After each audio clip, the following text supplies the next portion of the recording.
Hello, welcome to the sideboard here at the StarCityGames.com Modern Open in Syracuse, part of the SCG Tour, brought to you by Ultimate Guard.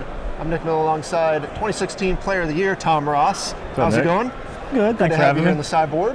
It's been a while, but I think one of the last times you've done a deck tech, we were talking about 8-Rack. 8-Rack, yeah. A deck that you played in Modern to a top 8 finish. Now you're playing a little different. You're playing a black-white Pox style deck, and you came to this by a fan vote, something you tend to do when it comes to Modern events when you're not quite locked in on what you want to play. Yeah, I did a Twitter poll and I was kind of glad this deck won because it plays a lot like 8-Rack as a Smallpox deck too. And I always liked this style of deck, just kind of like a resource denial. It's not as racky, it doesn't race as much anymore, it's more like a black-white control deck. This is like the first deck I played in Time Spiral Block a long time ago. I had access to Flagstones and Smallpox and Urborg, and I just wanted to make it happen. And now looks like a shell for it is doing well online. And everybody I talk to says the deck's sweet and it's underrated. Yeah. Nobody seems to be playing it in real life, so. Seems like a perfect deck for you to pick up. You know, you've got a lot of reps with playing the discard spells. As you said, this is pretty much a different angle of attack than the rack deck because this is a more of a control deck and to grind them out with planeswalkers. So we'll go over all the threats here. You've got Thoughtseize, Inquisition, this stuff we come to expect. You know, Fatal Push didn't exist when you played the rack to a top 8, I don't believe, or either it was just when it came out. No, it wouldn't release it. I had to play a bunch of Dismembers, which weren't great against Burn and Affinity and stuff. So now you get to play that in this shell, which is perfect for 1 mana, and then your Bloodghast, Smallpox on 2, that's kind of your early game right there, along with Collective Brutality, which enables a lot of other things that happen in this deck. Yeah, you got 11 ways to discard cards from your own hand. You got the Liliana, Smallpox, and Collective Brutality, and to take advantage of that, you have to have Bloodghast and Lingering Souls, and I think that's kind of it. I got a return, maybe I can get some value out of. Right, and with Grixis Death Shadow being the deck to beat, as everyone's saying right now in Modern, Lingering Soul is one of the best cards against them. This is probably one of the best Lingering Souls decks you can be playing. Yeah, also Smallpox is outrageous against them. They have to spend a lot of resources, and to one of their creatures, you know, they have to delve 6 cards for Gurmag Angler, and they don't have any lands in their deck in the first place. Right, so it can be pretty devastating. They keep a lot of one-landers and stuff. 5 or 6 mana producing lands in that deck. We saw, you know, at the team open with Todd Stevens a couple weeks ago that you guys won. He was just beating that deck by removing all their lands. This deck, you know, you probably aren't planning to do that, but you do have Smallpox, which can knock out 1 or 2 of their lands, and then they're going to be in trouble after that. Yeah, this is one of the most interactive decks possible. Really, it attacks from like all the angles, hits the creatures, the cards in hand, their lands. Some aspects of hitting the graveyard, you can go wide, you can like control the game with the planeswalkers. Yeah, that's something we don't see a lot in Modern right now, but you have 8 planeswalkers in this deck for Liliana. But then we have a 2-2 split because that's kind of where people look to mix up what they want to do. We see either a bunch of Gideons or an Elspeth maybe. You have 2 Sorin and 2 Gideon. You get to use your own token this weekend, so that's probably a good pick there. Yeah, it's a common knowledge to play 3 Gideon and 1 Sorin, and from the list I've seen. But I want to play with my token, so I'm playing 2 Sorin. I don't care what they think. Got to make sure we get some use out of that. It's been a while. You know, the Infect counter gets a lot of use. Sorin got its play when it was in Standard, but now it's time to shine again. Yeah, also the lifelink's pretty good. I thought I might run into some aggressive decks, like Bird might be coming back in Affinity. Especially like Affinity, because it's perceived to have a good matchup against Death Shadow.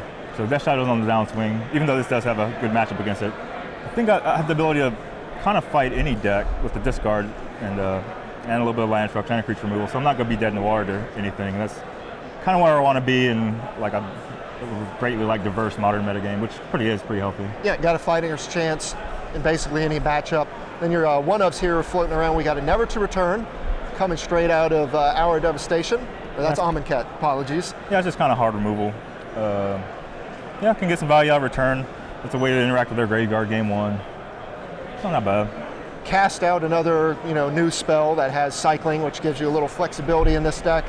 And we got to talk about the one of Mana Tithe here. We're looking to get people this weekend. Yeah, you're already seeing their hand a lot, so you can kind of predict what turn they're going to play their cards and tap out for. Also, you have Smallpox, so they don't have as many lands to work with. All their mana creatures kind of get killed by Maverick's removal, so I kind of stick somebody with a Mana Tithe. I also have ways to discard out my hand if it ever becomes dead. And once I get somebody with it in one game, they're going to be scared of it forever. Oh yeah. Same with just the stifle or the daze or anything. Once you hit them once, they have to play around it the rest of the match. Yep. And then you just get a ton of equity there. The other thing to talk about this deck is the mana base. Very good for a 2-color deck. Obviously we're in Modern, but you have a bunch of things that are outside of the shock, fetch, mana base. You have a bunch of shambling events running around. Yep. And then like the pieces here, we have Flagstones, Urboard, and Fetid Heath all just do a great job of fixing your mana and playing well with Smallpox. Yeah, the mana stress then, you're playing Lily on the Veil and Gideon. So you need to get double black, double white as early as like turn 4. So yeah, the Flagstones are just great with either Fetid Heath or Urboard to go with your Smallpox, so you don't lose a land in that exchange. You go fetch one up. And if you have to sacrifice a Blood Gas, you sacrifice your Flagstones too, get land back in play, get your Blood Gas back. Just all working together. Just laughing all the way to the bank with your Smallpox, discarding a card that you want to discard anyway. Yep.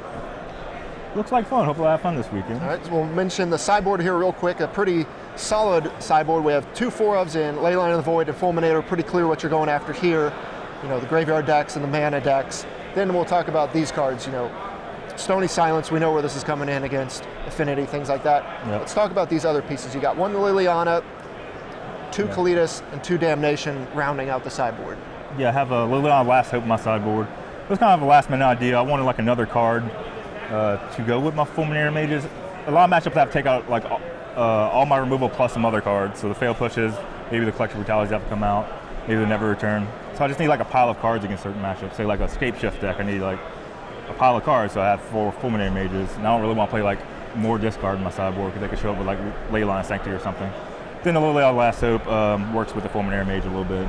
Yeah, some synergies there. Anything you couldn't fit in the deck that you were trying to put into it?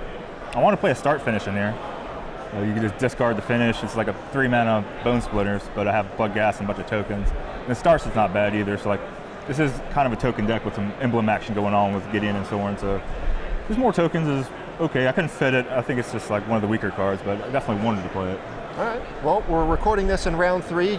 You, of course, are the only person with 3 buys, so you get to wait a little bit more before you get into action. What are your hopes this weekend with this deck?